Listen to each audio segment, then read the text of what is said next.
Pinalagpat nga tinula. Saging nga may kurbasa. Nga may okra nga kagtarong. Butangan ko karon kang lokos. Tapos kalubay. Let's see kung ano lasa karon.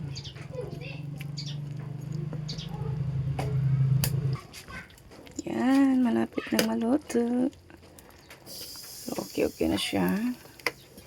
Let's try the taste.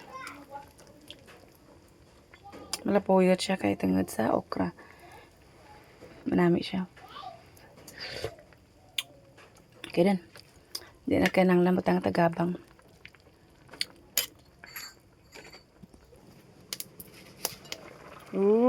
Bukal-bukal na siya. Ilunod natin ang kalubay ng kamay. Sunon tada dyan. Ito nga ba, sa bagay, tinulaman. So,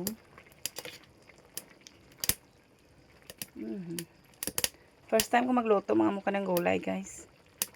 Hindi talaga ako maano, kaso lang nakita ko sa video. Sino itong video nga si Man, sino to? Nagdipatak. Basta.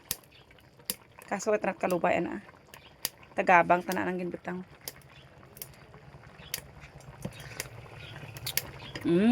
So butangan tabitsin gamay lang, guys.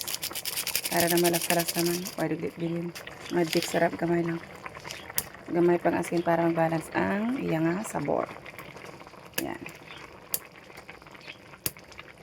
So lugay-lugay gamay.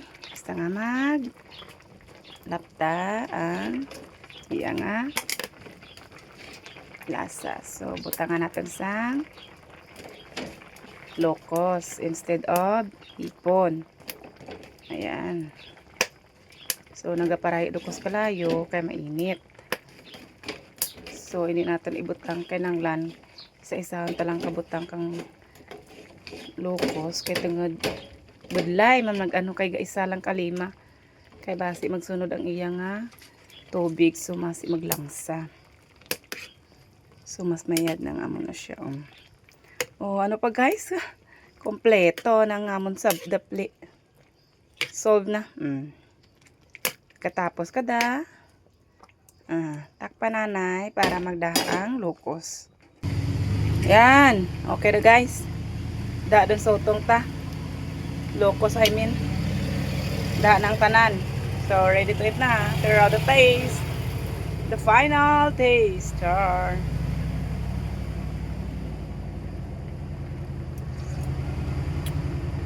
Wow. Love it. Okay, that's all. Bye.